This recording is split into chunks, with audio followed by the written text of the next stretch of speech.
Hi friends, Krista here. Thanks for stopping by Books and Jams. Today we are going to be doing a shelf spotlight video. I haven't done this in quite a while, but a shelf spotlight is where I take a topic or an idea or a trope and share with you books from my shelves that I have loved that have that trope in them, as well as a handful of TBR books. So books on my unread shelves that have that same trope. So today we're going to be talking about elderly main characters. I love a book with an elderly main character. This has probably been the highlight of my last couple of years. If it has an elder main character, I immediately want to read it. I was trying to think back to where this started for me, and I think one of the earliest books for me was Anne of Green Gables.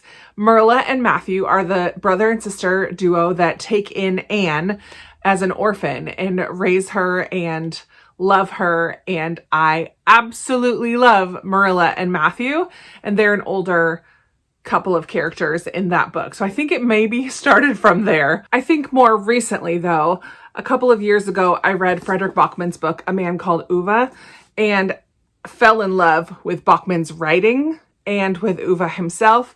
And this is about an older man who's really struggling. He's super lonely, tries to take his life over and over, and this pushy neighbor worms her way into his life and changes everything and helps him to see the joys of living again. So I think this one in more recent years kicked off a string of a ton of books. You can see the stack is pretty high over here, to the point where last year my favorite book that is now added to my all-time favorite books is Theo of Golden by Alan Levi, which is the story of Theo, who is an old elderly gentleman who moves into town and just is filled with kindness and love for humanity, for people. And this is such a beautiful, beautiful story. It is among my favorites of all time now. So I have a whole bunch more I'm going to share with you. There's probably more than 25 books here. I am not going to be talking in depth about any of them, but I just wanted to highlight some that are on my shelves that I loved. Two that I just read last month in April. Mrs. Quinn's Rise to Fame by Olivia Ford is about an older woman who auditions to be on a baking show and gets on the show, but it's really about her marriage and secrets, and I love it. I finally gave in and read Remarkably Bright Creatures by Shelby Van Pelt. Our main character in here is Tova, who's an older woman who works as a janitor at an aquarium and befriends an octopus named Marcellus, who's fantastic. I can't wait to watch the adaptation of this one. Probably have by the time this video goes out. Earlier this year, I read The Correspondent by Virginia Evans, which is about a woman named Sybil who has written letters all of her life.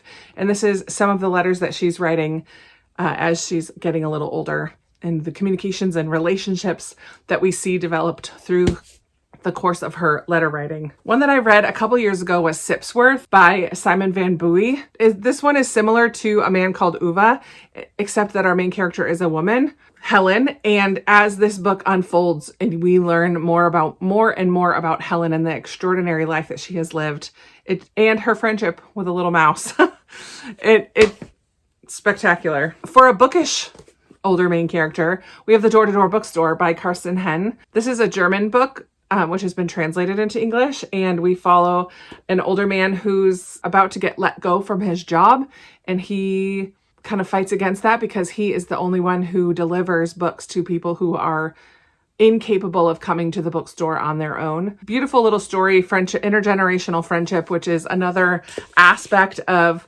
older main character books that I love, when there's that intergenerational connections.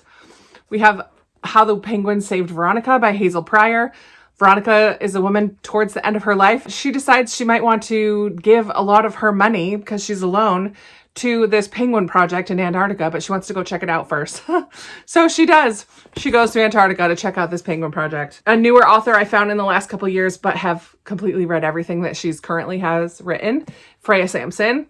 The first one I read is probably still my favorite, The Lost Ticket, about an older man who met a woman on the bus when he was much, much younger and has ridden the bus for years and years and years, decades, to try to find this woman again. And then some younger people who come on the bus and hear his story and want to help him find this woman. So good.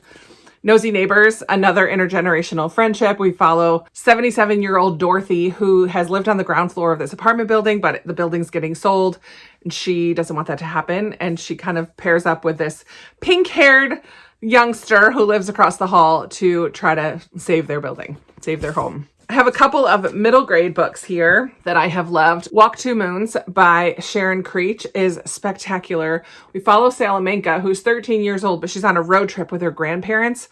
Her grandparents in this story are such a highlight for me. I don't really remember too much about the story. I remember that I absolutely loved it. I loved that it was a road trip, but I loved the relationship and the love shown between the grandparents. It was so beautiful. One that I just read this year, Tree Table Book by Lois Lowry, is about two Sophies, an 80-something-year-old Sophie and an 11-year-old Sophie. And the older woman is at the early stages of dementia, and her family wants to possibly move her somewhere else. And young Sophie is determined to come in and kind of save the day so that older Sophie doesn't have to move. Really beautiful story of friendship there. Another Intergenerational Friendship, Until Tomorrow, Mr. Marsworth by Sheila O'Connor. This is an epistolary novel where Renee, look at me remembering her name. Renee gets a job as delivering paper girl, and Mr. Marsworth is one of the people on her route. I don't remember why she starts writing him letters, but she does, and he's responding. And this is set during the Vietnam War, and the draft is about to happen, and she does not want her brother to get drafted. So they have a lot of conversations about the war, about the draft, about protesting, about peaceful protesting. It was really, really good. Next on my pile is a bunch of mysteries. Guys, seriously, I could have gone through my shelves again and found a ton more, but I feel like this is a good enough pile to start with. We're going to start with Agatha Christie. There's Hercule Poirot and Miss Marple. Two of her detectives, both are on the older side of things. The Vera Wang duology by Jessie Q. Sutanto. This is Vera Wang's Unsolicited Advice for Murderers. She is portrayed as, I think it's stated that she's in her 60s, but she's portrayed as older than that. So I'm not exactly sure how old Vera Wang is, but I think of her as an elderly character when I read this book. I know 60s is not elderly, but it's older. And that's a really fun series. Another really fun mystery series is the Mrs. Polifax series. This first one is The Unexpected Mrs. Polifax by Dorothy Gilman. This is about Miss Polifax, who decides one day at a physical with her doctor, the one thing that she has never done that she would like to do is to join the CIA. So she just kind of shows up at the CIA office and offer her services to them and ends up getting sent on a mission. So pretty funny, a little comedic, which is fun. The Thursday Murder Club by Richard Osman. I'm sure I don't need to talk much about this one. It's a group of retirees living in a retirement community, and they have a club on Thursdays where together they try to solve cold cases that they get from the police department or whatever. They each have their own little stories that gets developed as the series goes on, but it's a lovely collection of friends, and then a real mystery happens and they are on the case. Then I have Killers of a Certain Age by Deanna Raybourn. This is about a group of women. I think they're in their 60s as well. They have retired, but they were part of this group of assassins, and they get called back to work another case. So we have Killers of a Certain Age. I do believe there is a sequel to that one out now as well. Kind of on the opposite end of elderly characters solving murders like we had with most of those mysteries so far. Here's the opposite side of things. The Little Old Lady Who Broke All the Rules by Katharina Engelman Sundberg. This is translated from Swedish, but in this one we have a group of people who live in a care facility, and they're complaining about all the cutbacks that are happening. The budget cuts are making their food really awful. A lot of their programs have been canceled. One day, one of them says, people who are in jail have it better than we do here in this home. And they're like, let's test that theory. So then they decide on a crime that they can commit that's horrible, that's bad, but not too bad. Instead of solving the crime, they're committing the crime just because they want to check out the conditions at the jail. Pretty funny, a lot of fun. I have a classic on here, Miss Pettigrew Lives for a Day by Winifred Watson. I really enjoy this one. Miss Pettigrew in this one is more middle-aged than elderly, but she's a governess down on her luck, sent by an agency to work for a nightclub singer, and she gets to see the glamorous side of life for a bit. And it's a really delightful kind of story. I really enjoy Miss Pettigrew. Then I have a handful of books that will pull at your heartstrings and probably make you cry a bit. One that's on my May TBR that I would like to reread is The 100 Years of Lenny and Margot by Marion Cronin. I've talked about this recently, but we follow 83-year-old Margot and 17-year-old Lenny, who both live on a terminal ward of their hospital. They both join this art program and get partnered up, and they decide to make a piece of art for each of their 100 years, and in the process learn of each other's stories. But it did make me cry pretty hard, which is the case for most of these last few books. This itty bitty tiny one by Frederick Bachman, And Every Morning the Way Home Gets Longer and Longer. This broke me. I don't think it's even a 2-hour audiobook. I was weeping. I was weeping when I listened to this one. We follow 3 generations of men in this family, and the grandpa in particular is talking to the grandson. He's getting more forgetful as the book goes on, as the story goes on. But it's a nice little short story, beautiful short story that broke my heart. I don't think I cried in this one. The Authenticity Project by Claire Pooley. I did like the collection of friends that are developed in here, but we start with Julian Jessup, an eccentric, lonely artist. He thinks that people aren't really honest with each other. So he starts this notebook and writes the truth of his life in this notebook and then leaves it in a cafe. And so someone else finds it, reads his story, writes their own story, and it kind of gets passed around, and then this group of people gets connected with each other. It's really beautiful about just being honest, and at the end of the life, what matters if we haven't been honest with ourselves or with the people around us. So good. All the Lonely People by Mike Gale. Oh, I love this one too. I want to reread this one this year as well. We follow Hubert, who lives a very lonely life, but he tells his daughter on the phone when she calls to check in all of these activities and friends that he has. And then he's basically lying to her. But then she says she's coming for a visit, and he has to round up a life that he doesn't really have. And so again, we have a neighbor, single mom, maybe neighbor, who's very pregnant and also has littles, that befriends Hubert. And this one is another one that I thought was so beautiful. So beautiful. And then The Extraordinary Deaths of Mrs. Kipp by Sarah Brunswald is a Christian fiction story. Mrs. Kipp is our older main character in here, but we also have Aiden, who's a young journalist who's super ambitious but pushes too hard at work and gets tasked with writing the obituary of Mrs. Kipp, who hasn't died yet, but it has just entered hospice care. So as Aiden and Mrs. Kipp talk, and Aiden learns about Mrs. Kipp's life, her remarkable life, the story just goes from there. It's beautiful, also very heart-wrenching as well. So those are the books that I've read already that have elderly main characters. So now I have this pile of unread books. I just went through kind of quickly and pulled off ones that I know for sure have older main characters. I don't know much about these, so I'm not going to talk too much about these ones either, but we have The Marlowe Murder Club by Robert Thorogood. This one will be a mystery. Judith is our main character. She's 77 years old and blissfully happy. One evening while out swimming in the Thames, Judith witnesses a brutal murder. So we go from there.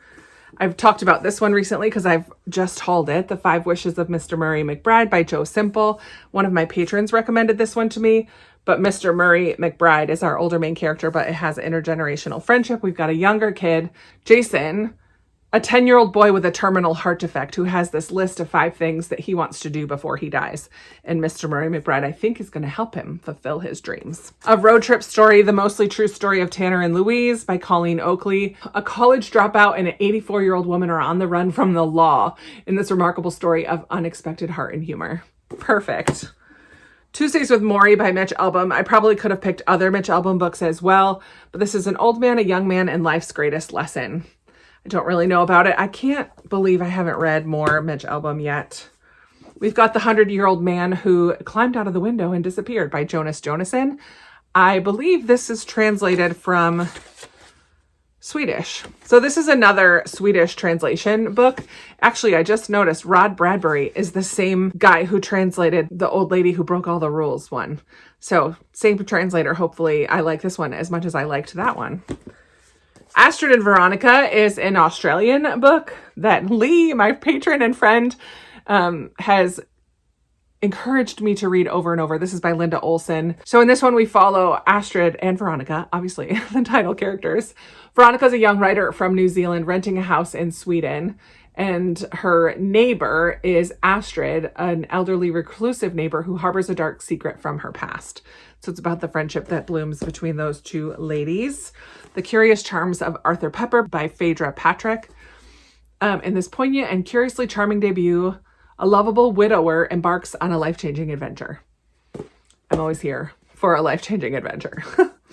And then The Borrowed Life of Frederick Fife by Anna Johnston. This was one of my Patreon book club books, and it's, I think, maybe the only one that I didn't actually read. So I definitely would love to still read this one. A hilarious, feel-good, clever novel about grief, forgiveness, redemption, and finding family. And I know that from the women in my Patreon group who did read this, they said that I'm going to really like it. I don't know what happened when it was the book club book a few months ago, but that is the last one. I know that that was over 30 books that I just shared with you relatively quickly. I love that these are mostly orange and red. That's really funny that they match.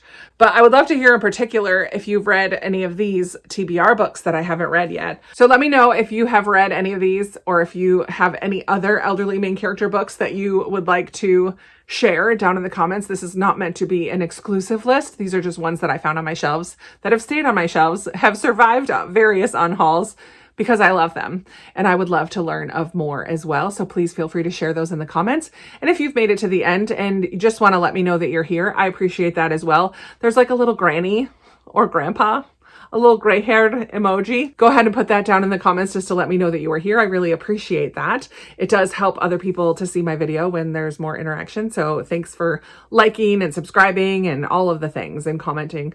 I really appreciate you for being here. And if you're just here watching, I appreciate that too. Thank you for the views. But I love getting to know you guys in the comments and chatting with you down there. And I look forward to chatting with you in another video too very soon. Bye.